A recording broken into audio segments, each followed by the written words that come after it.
Krystal, you.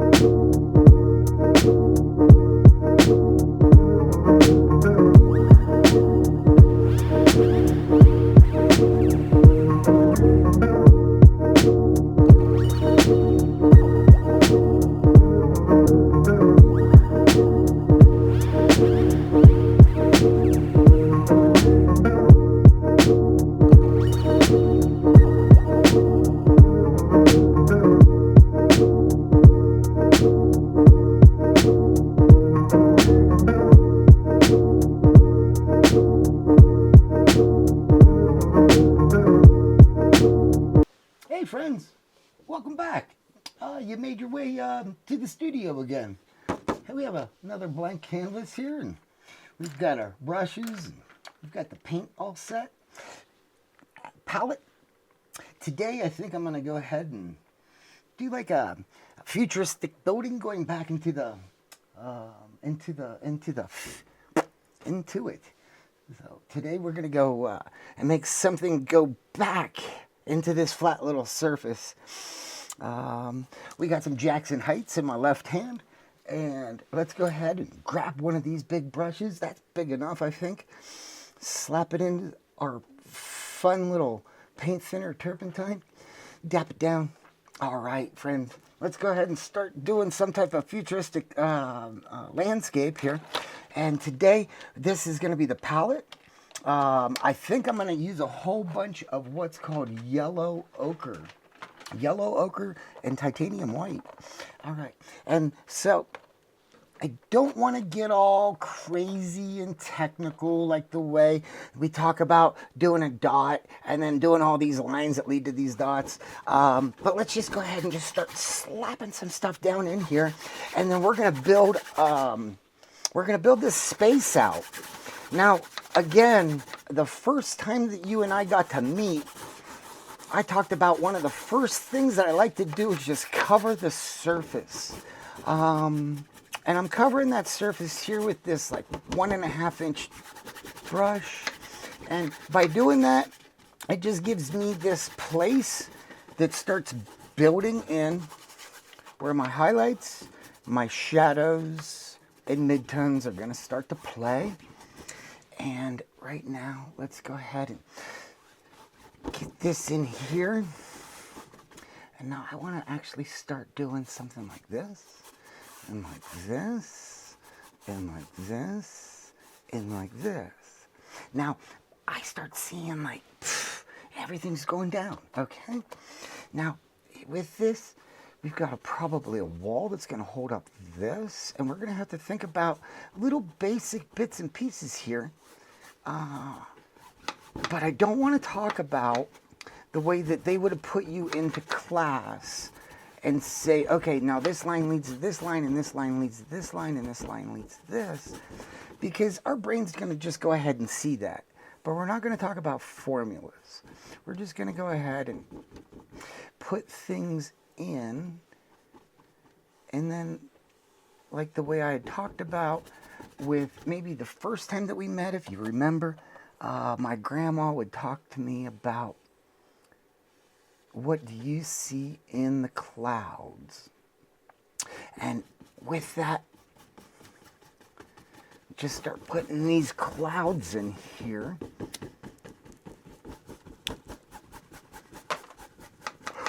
And those clouds are definitely gonna start making things appear a little bit more for us, so we can start building in maybe a bridge that goes across.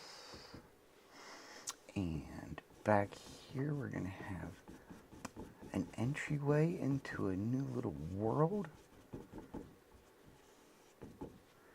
Okay.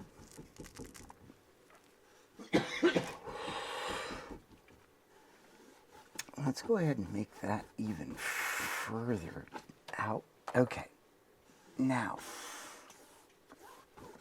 we're going to have a column there, a column here, and this wall's just gonna be right in our face.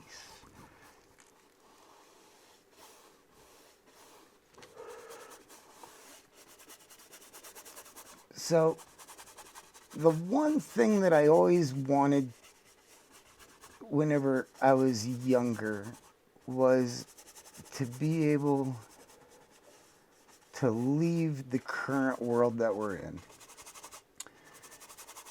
and create that new little world that you wanted to see. Now, I don't think that we're gonna have these future buildings made out of gold, but maybe today there's gonna be a bridge right here.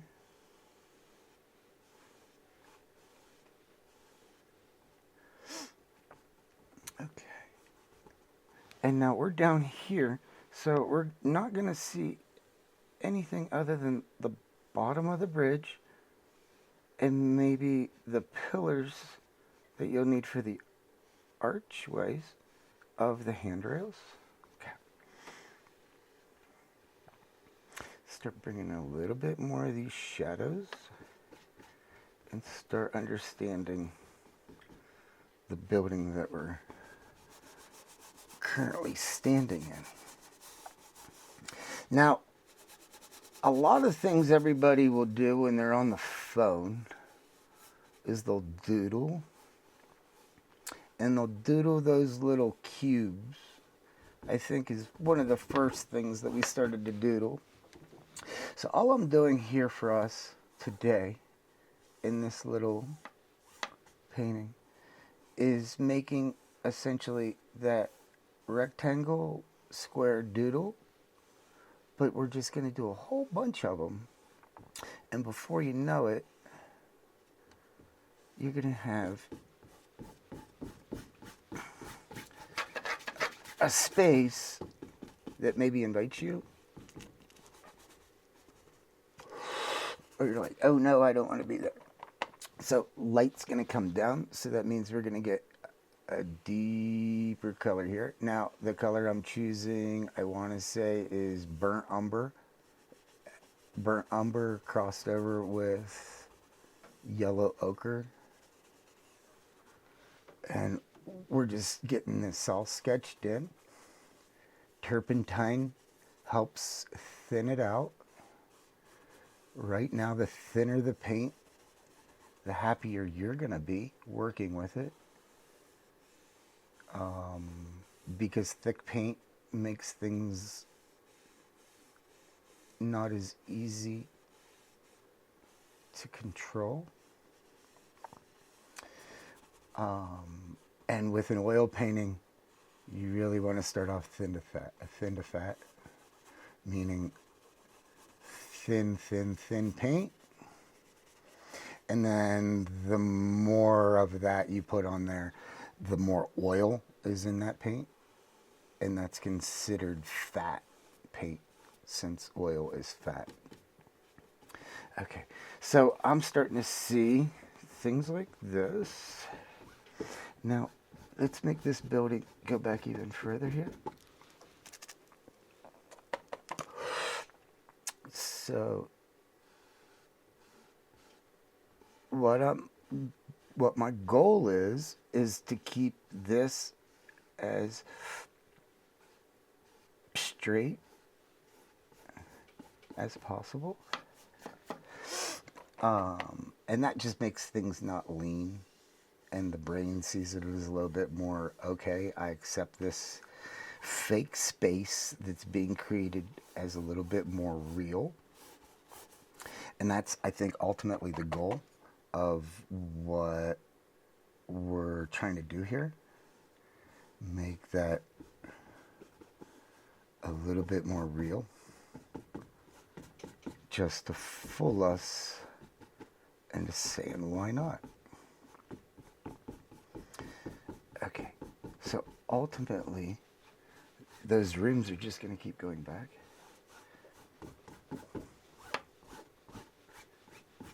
Okay.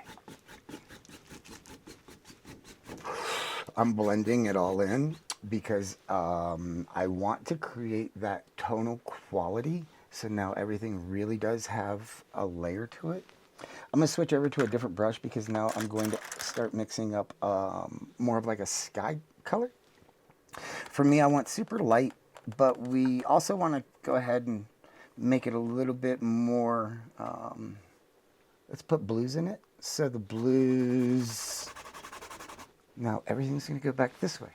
So start putting those in that exact same placement as those archways that are holding up a glass dome, or maybe they don't hold anything at all. Maybe these are walkways to get to the other side. And so again, you'll hear me say maybe this, maybe that. Why not? And what I'm doing here is I'm straightening this line up to make that line up. Okay, so we don't need erasers, we don't need anything else. Either you can just add more white paint or you add more turpentine. And now we're blocking that out, so we've just covered that up. Because this is the initial sketch of what we're doing. So we can fumble our way through.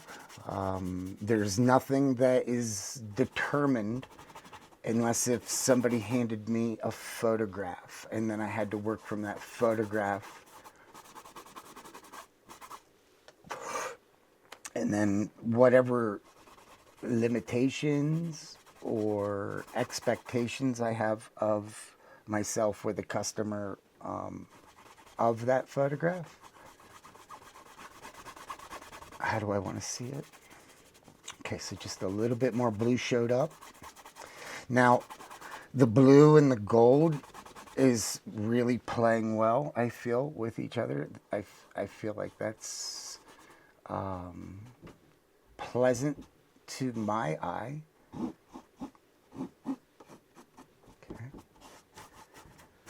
And also, I kind of want to keep the idea of traditional painting, the idea of the Renaissance paintings, the paintings from the 14th, 15th, 100s. To me, I see more of robin egg green that show up in those paintings from Raphael and Michelangelo.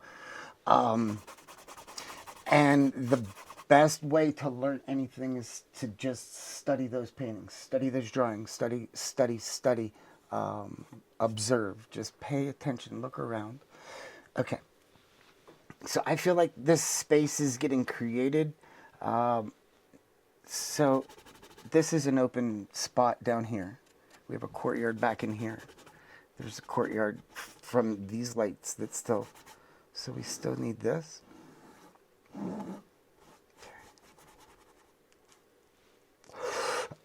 Okay, so this is going to go down this way. This goes down this way. This goes over that way. And now we're going to create that bridge from over to here because we've got stores or we have information over here that we need to get to. Okay, boom, boom, boom. Okay. All right. I'm going to dip this back into this burnt sienna, and just start make a little bit more of a harder line.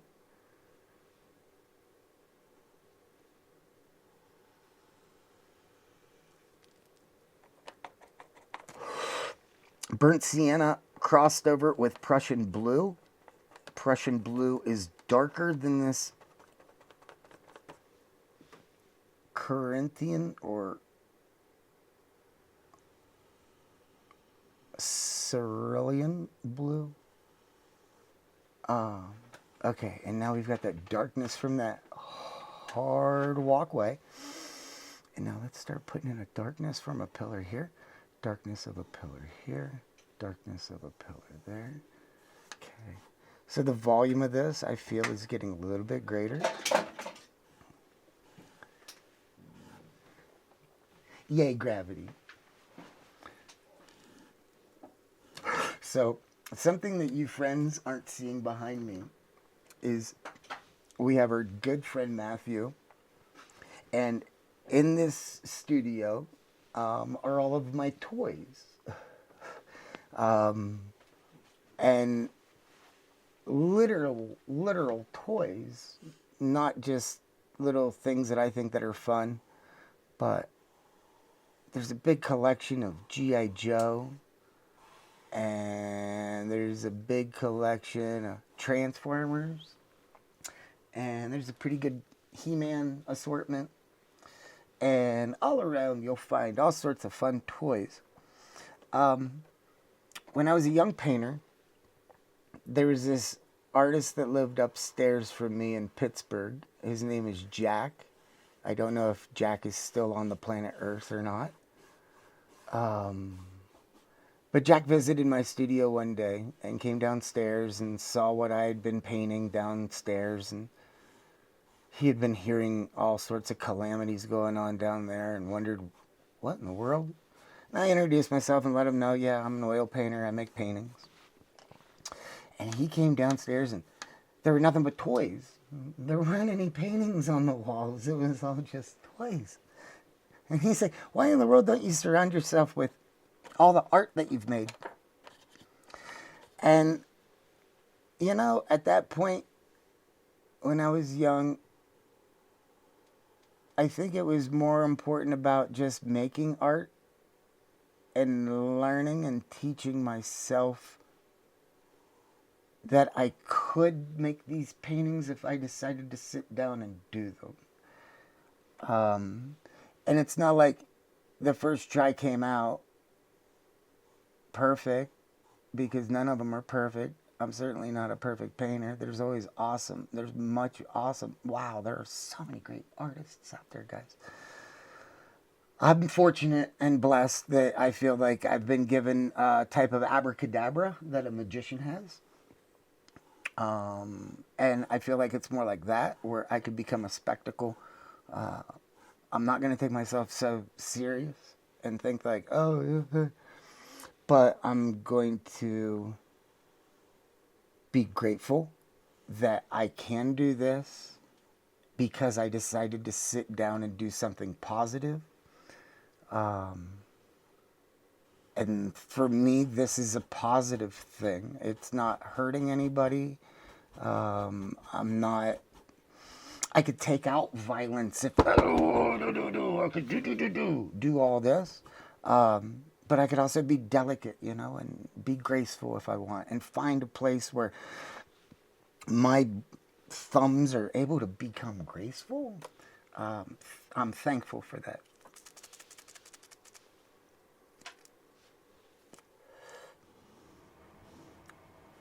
Painting's kind of a neat little thing.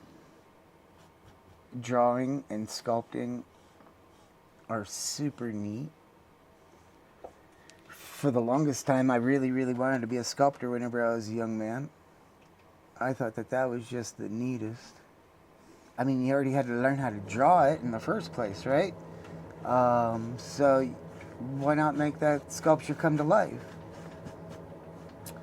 Or bring it off of the flat surface and actually touch the nose. And with me collecting toys over the years and really becoming friends with a good amount of toy collectors and photographers, they've taken it to an art of reducing these little worlds to making them believable.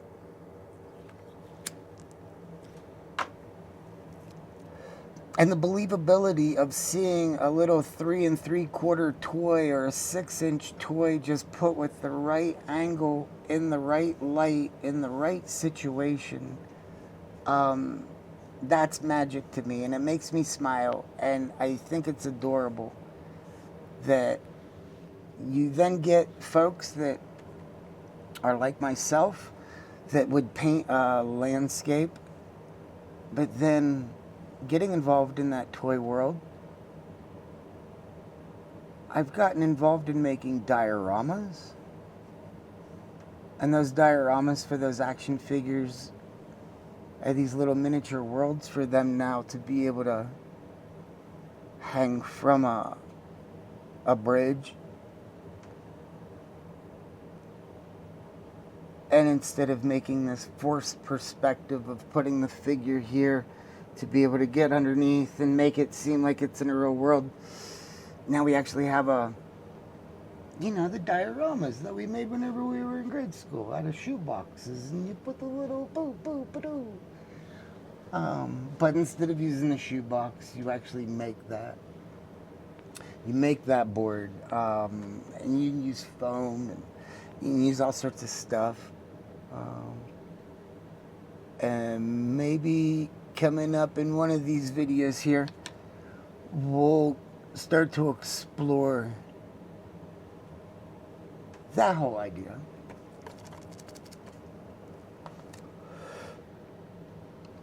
Now, if we do start getting an audience for this, and thank you very much for coming back to this studio,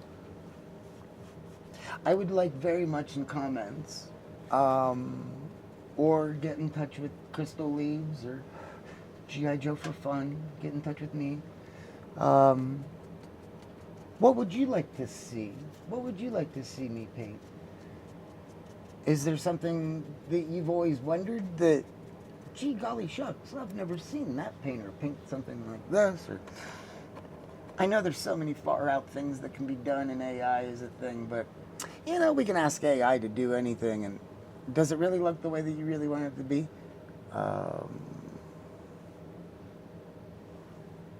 I saw in an article that it's a Comic-Con is not allowing any computer-generated images. So that means you're not allowed to have any of your banners printed that way. So get over it, right? I don't want to be the caveman that's afraid of the fire. I want to be the caveman that uses the fire to cook my food. I want to use the cave as protection. I don't want to be afraid. And so as a painter, as an artist, as an image maker, as a world builder, how can we, how can I, how can us use AI as a tool to help cook the fire, or cook the food rather, and use it as a benefit, as a resource rather than a weapon or something to be afraid of. I personally don't need it. I will ask Google to help give me directions. But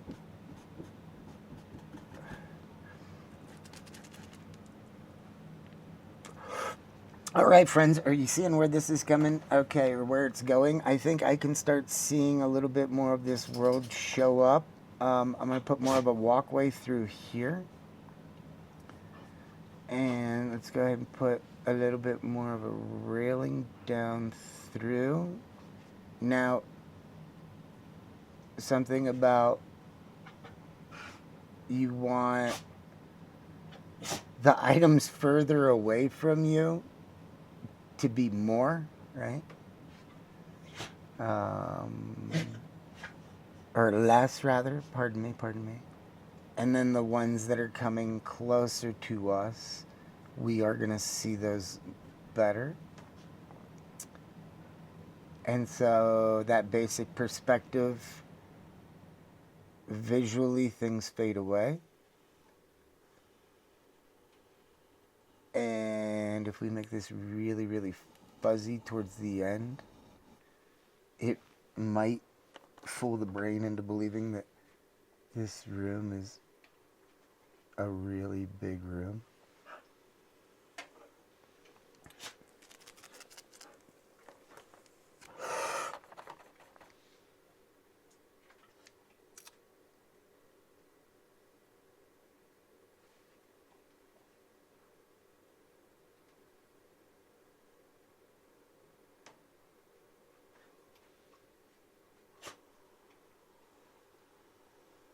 We need that banister to go all the way across. I'm going to switch it up to a smaller brush. I like dipping it in turpentine first. Just makes things go a little bit smoother. And now I'm going to switch over to a darker. So I'm going to go into Prussian blue. And I'm going to dip it back into that brown. So here we go. I think one of the first times that we had met, I had talked about I prefer not to use the paint black straight up because that makes everything a little bit more saturated that I would like to see. My eye doesn't necessarily get hard paint black whenever I look out in the world. If you do really start looking, you'll notice that everything's just a mixture of complementary colors.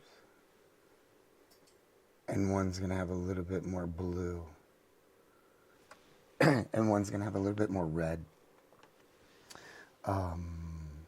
Something that's fun to do with the eyes is always to go out into the snow and then come back into a darker room or just a regular lit room.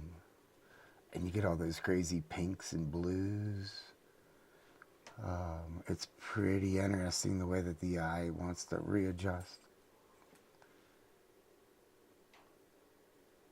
There's a neat painter.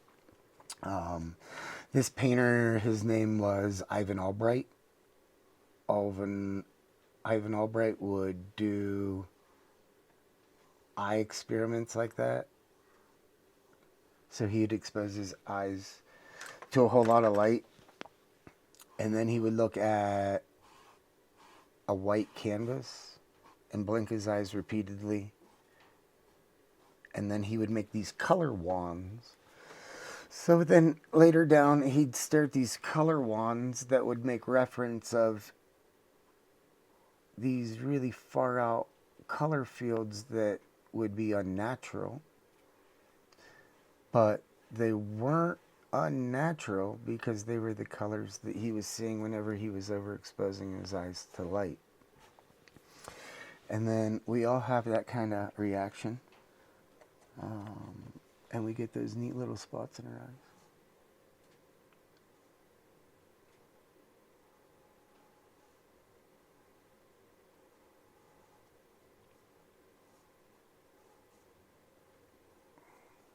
Okay. That one's going to go there. Put a couple dots there.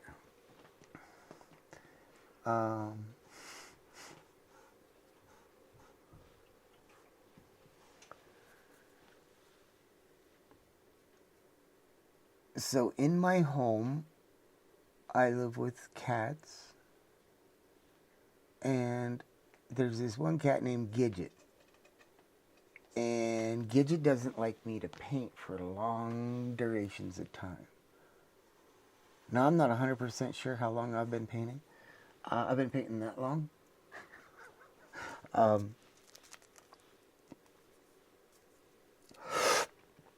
So I'd say I've been painting for about 20 minutes now.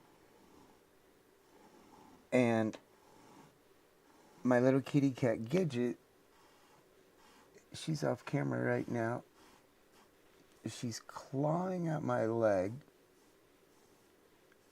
And usually that is telling me that she's like, hey, excuse me, we're taking a break, right? We're going to go play toys, right? Inside this cat that sometimes I paint in paranoia, worrying that she's going to hurt me with her little claws. And she's worth every little bit of it. I love her to death.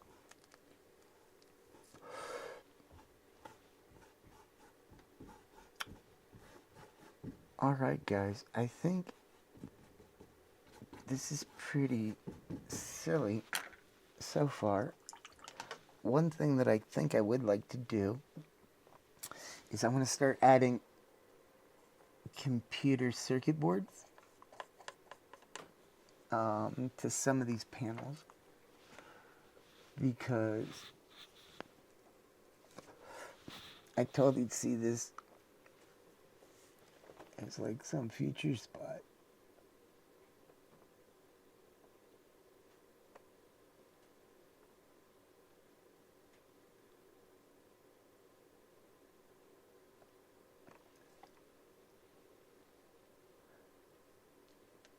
And for me, I think about circuit boards having long solder lines, and then they have end bits, right? Now, with something like what we're doing, it doesn't really need to be in there, but it's all those little small things, and we're just going to make a gesture of it anyway. That it's not the exact type of column that we're used to seeing, because we might be used to seeing the ones under railroad that would just have a whole bunch of rivets that would go down. But with this one,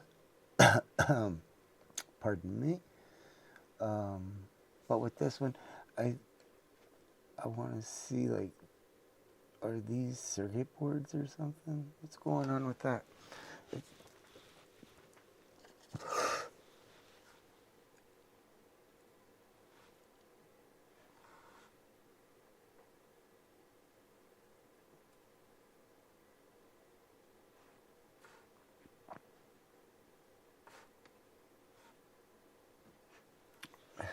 Back here in this, I'm going to mix up a little bit of blue that I used for the sky,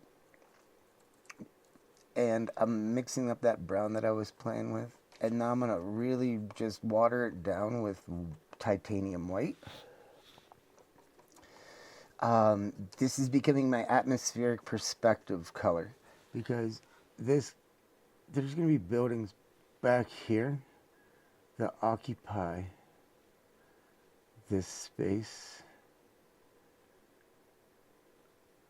and the further back things go, the more blue they become.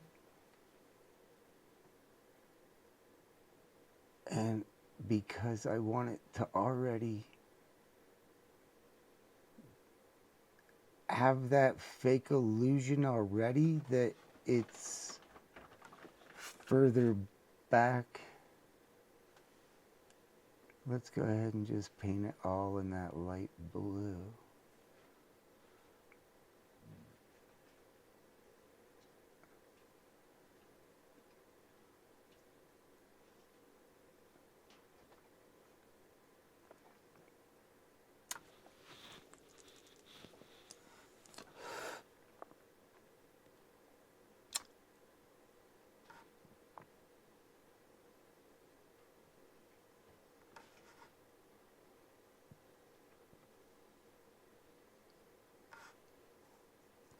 I'm just taking that same blue and bringing it into this space,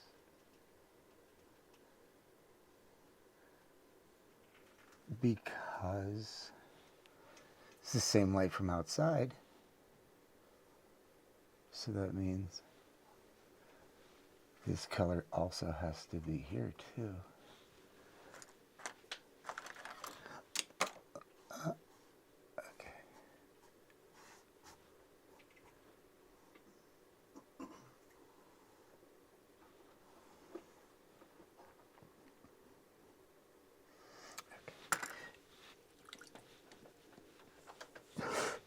The ones that are closer to us, we we are going to make it just a little bit darker. And boom, boom, boom. We got that. Just a weird round shape. And then I think I talked to you last time. I like to just do sideways marks. And those sideways marks are just going to make that building, make it look real, even though it doesn't exist. In my brain, it might not look real, but in my brain, I see a little continuation of whatever the heck is going on here, but instead of there, it's maybe there's a weird window right here.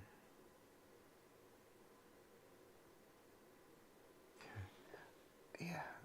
Yeah, this is like a storefront right there. We can maybe see outside.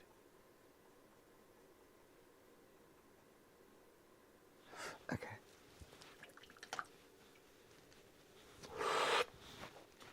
Now, I guess I didn't continue to do those circuit boards through here. So the mind of the ADD type of thing. Oh yeah, let's go back to this. Let's go over to that. I feel paintings, dioramas, all of that stuff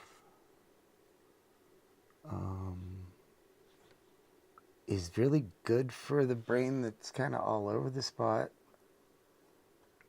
You've seen that I've tried to keep a formula of this step to this step to this step, but at the same time, the brain, still forms this step to that step.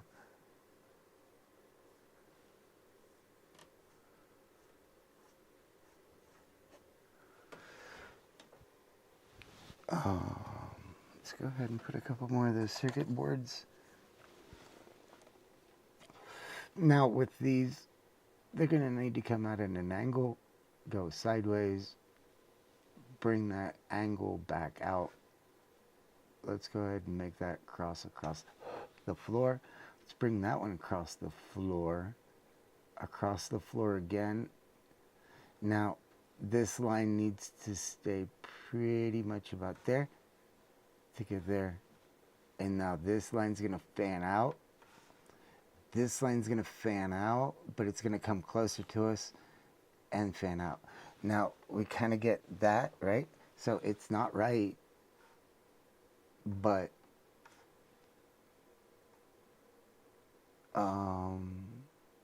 I don't know how these circuit boards are programmed. Why are there circuit boards on the floor? Where am I?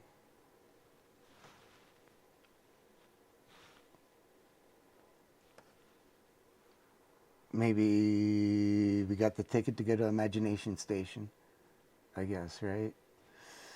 And thanks for coming around. I could sit here all day long. You guys want to hang out all day long? I mean, you can come over. Let's play toys.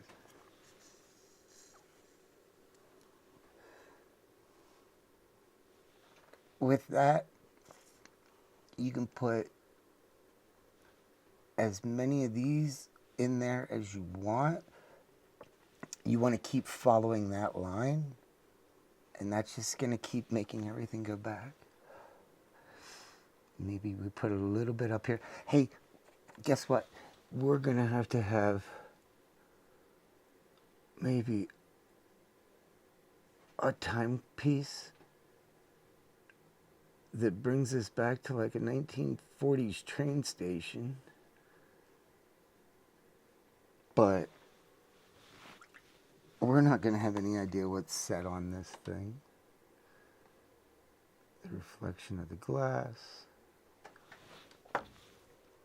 And now take a dot of purple. Purple is one of my favorites. Absolute favorites. Gosh, I love everything purple. As a matter of fact, with the purple that's on here, I'm going to go ahead and we're going to call this a wrap. I guess I finished that up. Slap a quick signature on here. I do like to do a year because honestly, I have so many of these things I go back. I'm like, what time did I do that? So, a hearty yo Joe to everybody out there in the world. Stay safe. Puff tough. Thanks for coming through. And visiting Imagination Station for a minute.